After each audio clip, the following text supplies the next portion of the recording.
ទទួលដំណឹងសែនស្លុតអរាយុទ្ធថងជនខេមរាត្រូវពលីជីវិតយកខ្លួនរៀបរៀងពាំងសៀមអូក្រិត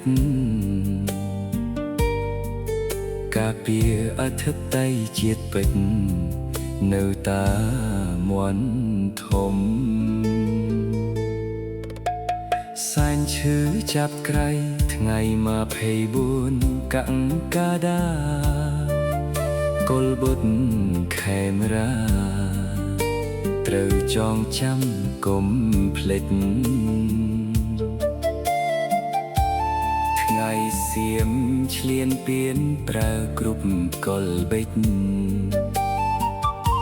វាយប្រហារកំតិចមកលើដែនខេមរាសូសំលេង F15 មួយខ្ទរញជួយមេឃាដូចភូសង្ខិនរៀលពំគ្រាប់ទុំលាក់ខ្ជាក់សន្ធប់ញរងកើអស់ដែនសីមាវអាប់ញោមញីខ្លោចសាដោយភ្លើងសង្គ្រាមវីរជនកម្ពុជាអងអាចមួសមុតខ្ទប់តាច់ប្រយុទ្ធការពារទឹកដីទោះប្រឈមគ្រោះថ្នាក់មិនខ្លាចខ្សិនខ្សៃរួមស្មារតីគាស្មាពុទ្ធដីថៃដីរដ្ឋា